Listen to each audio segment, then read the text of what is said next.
नमस्कार मंडळी, श्री स्वामी समर्थ. स्वागत आहे तुमचं माझ्या यूट्यूब चॅनलवरती. आजचा दिवस तुम्हा सर्वांना खूप छान, सुखाचा, समाधानाचा जाऊ देत, हीच मी स्वामींच्या चरणी प्रार्थना करते आणि आजच्या या नवीन व्हिडिओला सुरुवात करते.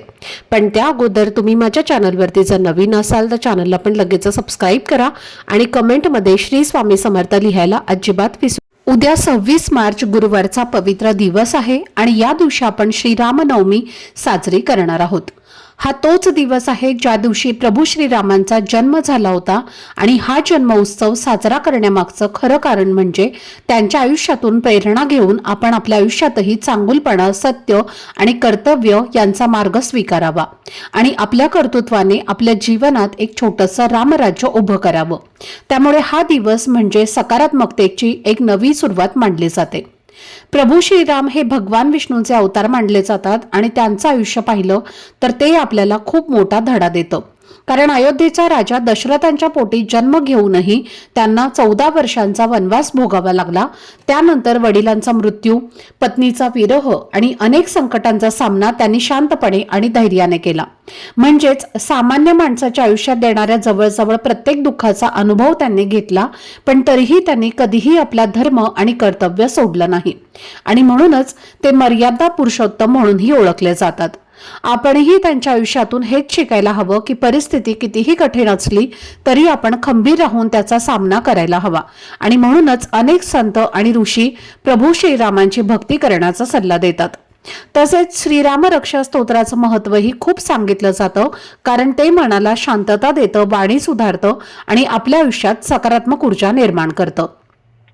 प्रभू श्रीराम हे एक आदर्श पुत्र, आदर्श पती, आदर्श भाऊ आणि आदर्श मित्र होते. त्यांच्यात निस्वार्थपणा, कर्तव्यनिष्ठा, प्रामाणिकपणा आणि सदाचार हे गुण भरपूर होते आणि हेच गुण आपण आपल्या आयुष्यात आणण्याचा प्रयत्न केला तर आपलं जीवन नक्कीच सुंदर आणि यशस्वी होऊ शकतं. म्हणूनच श्रीरामनवमीचा दिवस हा केवळ सण नसून आपल्याला योग्य मार्ग दाखवणारा एक महत्त्वाचा दिवस आहे आणि म्हणूनच या पवित्र दिवशी आपल्या धर्मात काही खास उपाय आणि सेवा सांगितल्या आहेत, ज्या श्रद्धेने केल्या तर त्याचे चांगले परिणाम आपल्याला अनुभवायला मिळू शकतात. आणि आजच्या या व्हिडिओमध्ये मी तुम्हाला एक अतिशय सोपा पण प्रभावी असा उपाय सांगणार आहे. उद्या गुरुवार आणि रामनवमीच्या दिवशी तुम्ही बाकी काही नाही केलं तरीही चालेल, पण हा एक छोटासा रामदिवा नक्की लावा. कारण श्रद्धेनुसार हा दिवा लावल्याने घरातील नकारात्मकता कमी होते, मन शांत होतं आणि घरात सकारात्मक वातावरण तयार होतं.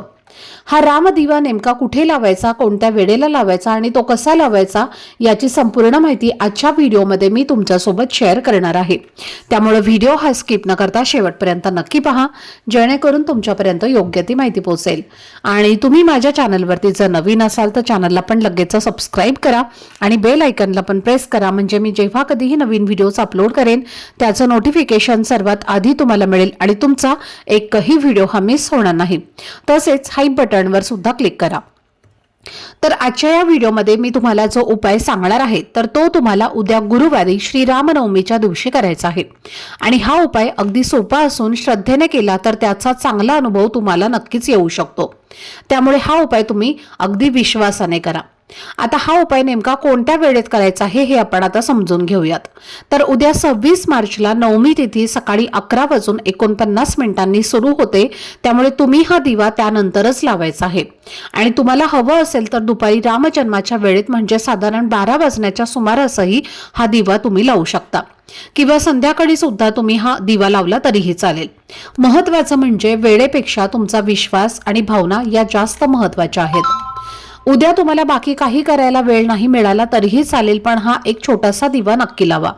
कारण असा विश्वास आहे की या दिव्याच्या प्रकाशामुळे घरातील नकारात्मकता कमी होते, मनाला शांती मिळते आणि वातावरणात सकारात्मक ऊर्जा निर्माण होते, ज्यामुळे हळूहळू आयुष्यात चांगले बदल घडू लागतात आणि घरात आनंद आणि समाधान वाढू लागतं.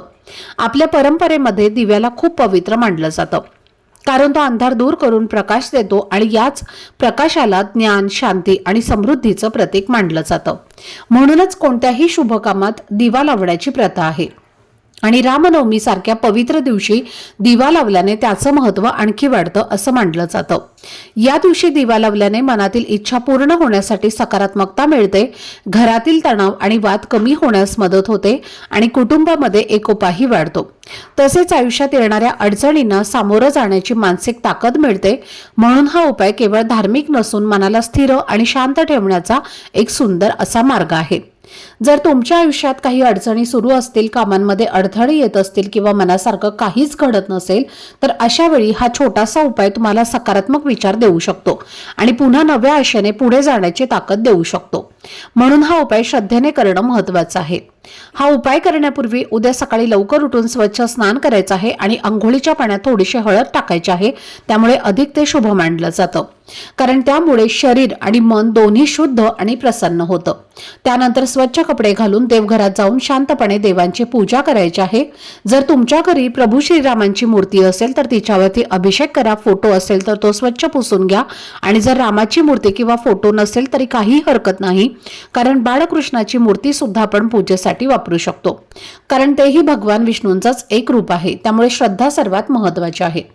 पूजेच्या वेळी पिवळ्या रंगाची फुलं, गोड नैवेद्य अर्पण करा, धूपदीप अगरबत्ती लावून वातावरण शांत आणि प्रसन्न बनवा आणि जर शक्य असेल तर 12 वाजता बाळकृष्णाची मूर्ती पाळण्यात ठेवून हलक्या हाताने पाळणं हलवू शकता, ज्यामुळे रामजन्माचा आनंद अधिक भावपूर्ण पद्धतीने अनुभवता येतो। त्यानंतर तुम्ही हा मुख्य उपाय म्हणजे दिवा लावण्याचा विधी करू शकता। आता हा दिवा तुम्ही सकाळी 11:49 कधीही लावू शकता, दुपारी किंवा संध्याकाळी सुद्धा तुम्ही लावू शकता। आता हा उपाय करण्यासाठी तुम्हाला एक दिवा घ्यायचा आहे, मातीची पणती घेतली तरी सुद्धा चालेल। त्यामध्ये तुम्हाला मोहरीचं तेल घालायचं आहे। मोहरीचं तेल नसेल तर तिळाचं तेल तुम्ही घालू शकता। तिळाचंही तेल तुमच्याकडे नसेल तर जे तेल तुमच्या घरामध्ये दिवा लावण्यासाठी वापरता ते तेल तुम्ही या दिव्यामध्ये वापरलं तरीही चालेल।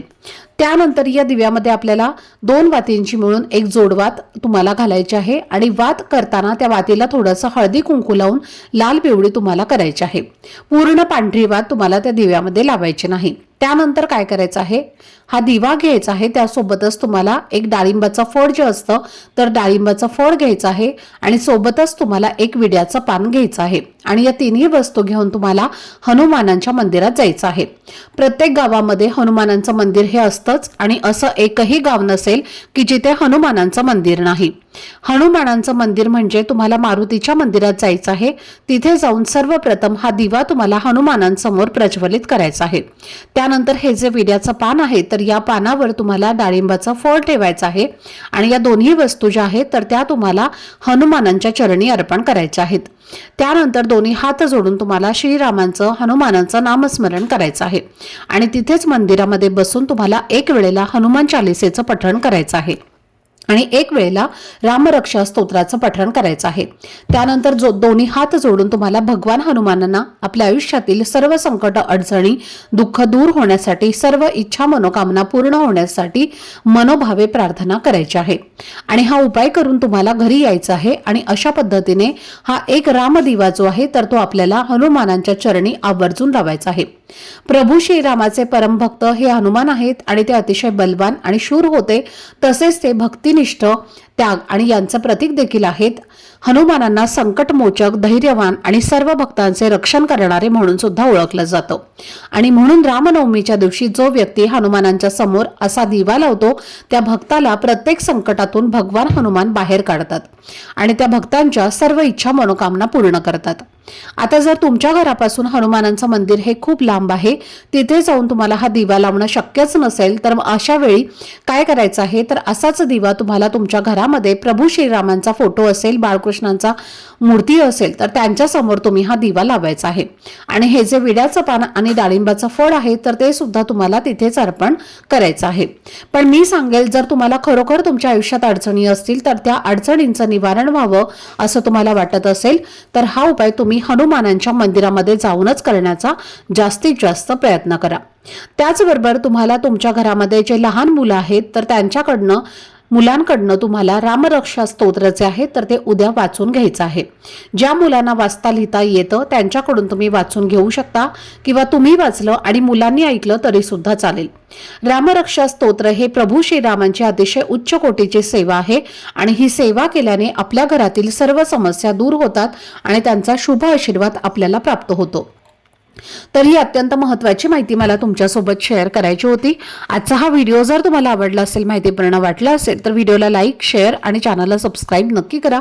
भेटूयात पुढच्या व्हिडिओमध्ये। तोपर्यंत सर्वांना श्री स्वामी समर्थ।